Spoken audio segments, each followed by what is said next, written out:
Cool. All right, let's go to the Wolves. So you have names that you have names on here in our doc as a shooter at the deadline, and there's one name on there that I really, really like. So let's start. Okay. There. Well, the reason I have them there is because, and the reason they're trending down, and the reason I wanted to hit on them is their offense is 18th in the NBA now. Yeah, which this doesn't totally surprise me if you just think about, even with Chris Finch's reputation. I think if you just think about this roster in the starting five in particular, and just kind of think about what it is and what these guys are, that feels right to me. Like if you're kind of just going based on, okay, what are these guys? How do they all fit? What are the limitations? That to me makes sense, even if it's not great, obviously, and it kind of speaks to maybe where Ant is and maybe just some of the lack of some other issues kind of going on. Well, I know you have some good cat stuff we should get to. There's something in the personnel that feels right to me that the offense has ended up at 18th. There's like something just mucky about the roster. If that feels right to you, then they probably shouldn't even be in this tier. A team with the 18th best offense in the NBA is not winning the NBA championship, period. Not in 2023. No, but I think I think it is. But I think there are fixes would be the thing, and the defense has been so good. I think the talent, as far as like just maybe getting a little more juice out of Cat, you have these turnover stats that maybe get you a little bit going and just a little momentum in that way. This team also just, I mean, they have the financial stuff that hangs over this team. And there's not really a trade they can make, obviously. I just also wonder what this team would look like with a point guard who, like, I love Mike Conley, but I wonder if just like a younger, like Mike Conley, like 4 years ago would be such a big difference for this team. I think just a little more verve, a little more. Just you're gonna have to establish a definition of verve still at some past point, prime, because with Quickly and Conley, I don't think people think of them as the same type of guy, and you're using that word like it has a very clear definition. I'm not tracking it, if I'm being honest, because Schroeder doesn't have it. All right. Quickly does. Conley does. Yeah. Okay. I'm lost here, but look, I think I think it does boil down to Towns, because if Ant is where he is and asking him to lead a championship offense at his age on his rookie contract, I mean, you're talking about who's on that list, like in the past 20 years. LeBron, Durant, Derrick Rose. Am I done already of guys who really did that? Yeah. So that's probably unreasonable. Yeah, Curry didn't do it. Yeah, Jimmy Butler didn't. Like, so those guys did it. Yeah, it has Luka to be didn't do it. if Ant is just still developing, which is fair.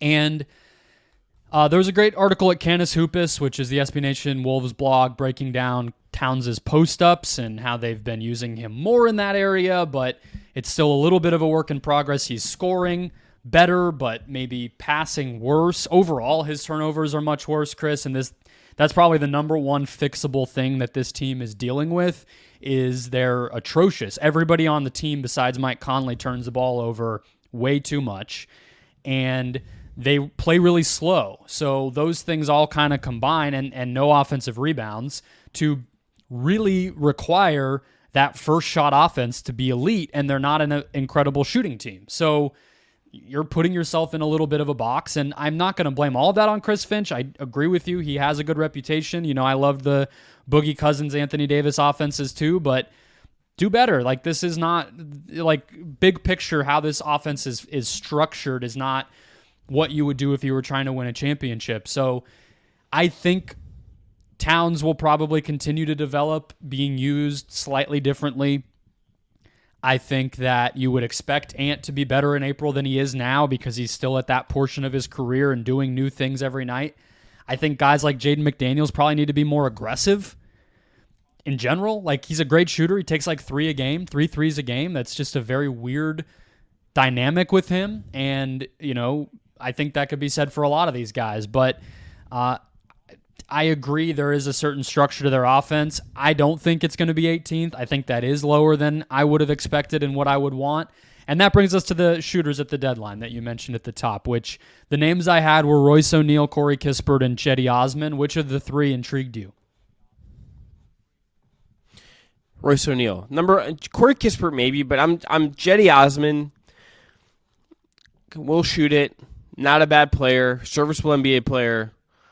Absolutely, like, not a guy that can play in the playoffs. He will get there, and he will get hunted and bullied, and has the happiest feet of any wing that you could possibly get. He'd be really cheap though, so there's something to that. O'Neal's the one I like because he's like, yes, is he big enough to maybe be the rugged kind of wing you totally love? No, but do you need him to be when you have A, that backline, and B, you have McDaniels? So I like the shooting. I like the comfort. He's played on playoff teams before. That's the name that I like because I think he's the most ready-made for a team that is going somewhere. And you could look at Kispert as maybe a longer-term investment, but you'd be banking on, okay, how does he actually turn out?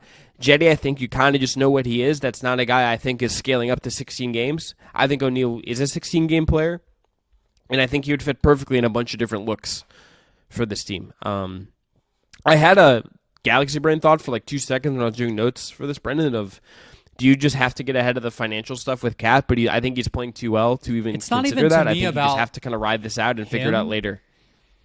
It's just, what the hell do you say to your fans when you're having the best season since Kevin Garnett was around and you blow it up?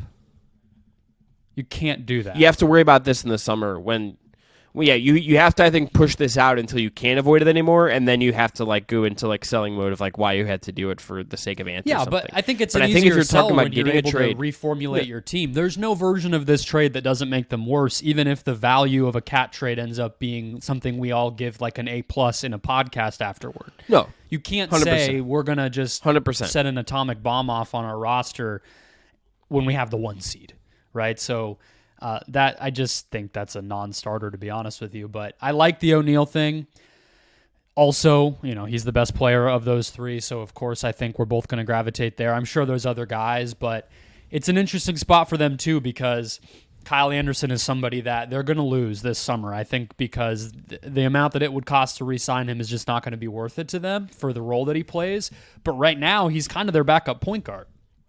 I like Ant and Nickeil Alexander-Walker and even Cat at times are their playmakers, but in terms of guys who can kind of initiate an offense, throw an entry pass, that type of stuff, Slow-Mo is their backup one. So all the guys they would trade are contributors now, so there is a little bit of an element of setting the bomb off no matter who they trade. It's just going to be, threading that needle of doing something. But I think they have to move.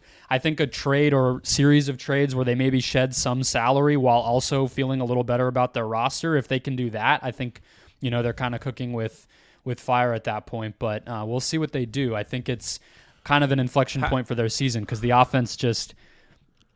It can't stay this bad, like I said, and expect to compete for a championship.